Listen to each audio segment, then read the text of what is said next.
Hi, I'm Marty Nemko. This is the third and final installment in a series on romantic relationships. The first one attempted to help you get clear on what sort of person and what sort of relationship you're actually looking for. It also described good ways to use online dating, getting set up, meeting at work, and participating in ongoing group activities. The second installment offered tips on how to make the most of a first date, both in assessing the person and in making a good impression while being authentic.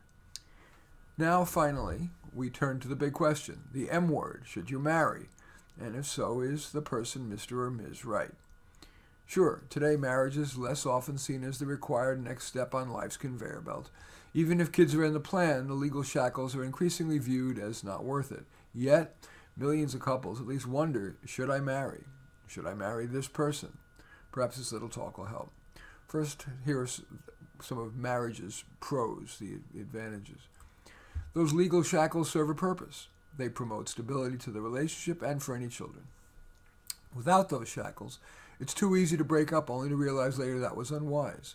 Marriage forces a cooling off period. If you decide to divorce, it usually can't happen, at least for months. Another advantage of being married is shared, stable contributions.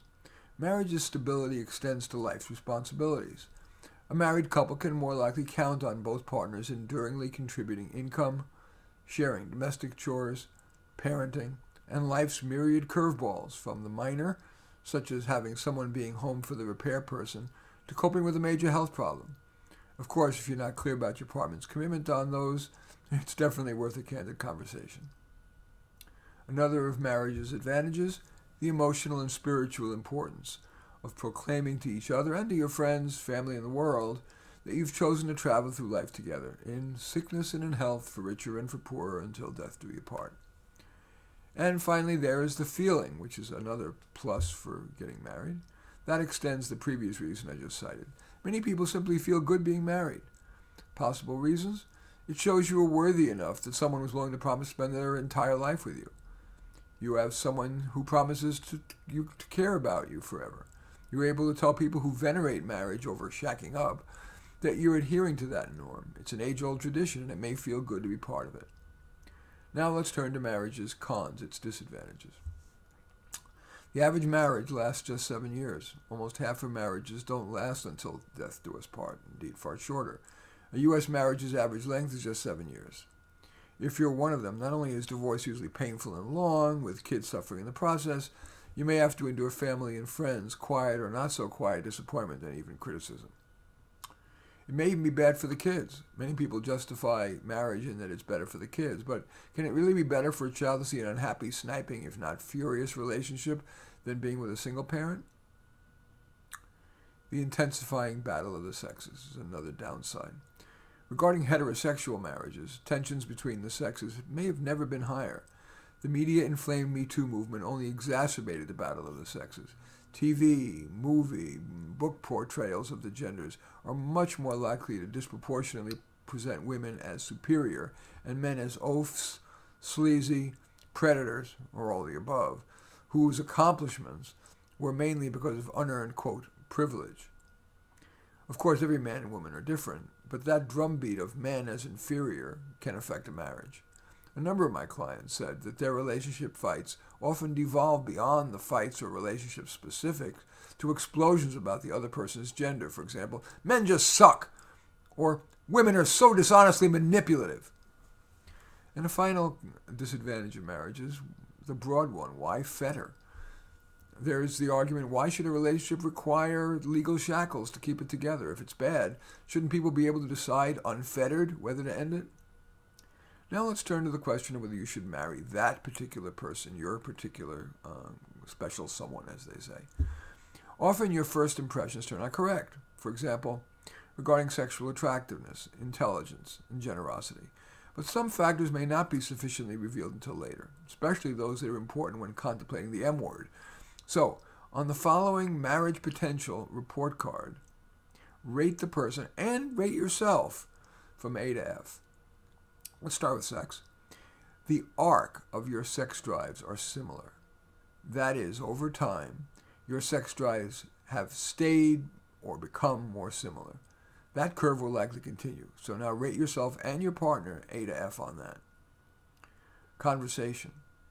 You continue to enjoy talking with the person even now that the drug of infatuation has cleared.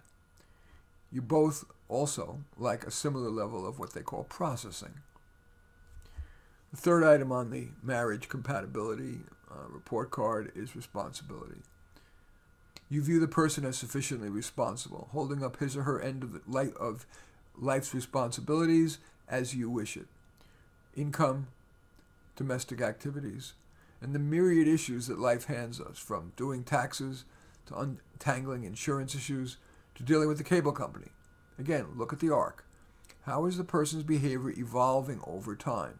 That trend is likely to continue. The next item on the marriage compatibility and marriage potential report card is kindness and positivity. In the kind and positive person who has great marriage potential, he or she is truly happy for your successes rather than feeling jealous. He or she acts on your behalf, sometimes even when it's to his or her detriment. While not a Pollyanna, the person errs toward the positive in you and the world. And let's turn to weaknesses. The person with high marriage potential is one where you're comfortable with your partner's weaknesses. For example, the level and arc of their neatness, physical or mental problems, caring about you, procrastination, proneness to anger, passive aggressiveness, ethical sketchiness, laziness. Again, consider the arc. For example, if the person seems to be struggling to maintain weight, after the wedding, you may take each other more for granted, and metabolism and exercise tend to slow. So a significant weight gain is likely. If so, would you feel okay sexually and otherwise? For example, being with this person at the company holiday party or family gathering. Similarly, consider the arc of your partner's substance usage and spending habits. And finally, a final factor in assessing a person's marriage potential is just the feeling. You have that ineffable sense that you should be spending the rest of your life with this person, that you believe in each other, that you're still happy when it's your partner calling you from work, that you enjoy just being in the same room, and that you care about his or her welfare just about as much as you care about your own. Now what? It's one thing to fill out a report card, it's another to act on it. Do the answers move you toward asking your partner to marry you, toward breaking up, toward you doing some self-improvement? You might want to discuss your grading with your partner and maybe a trusted confidant. By the way, I've been with my wife for 46 years. In any event, I do thank you for watching. I'm Marty Nemko. I welcome your thumbs up, accept your thumbs down. Look forward to any comments you might have. Would like it if you would hit the share button and share on your social media and or subscribe to my channel. And in any event, I do thank you for watching. I am Marty Nemko.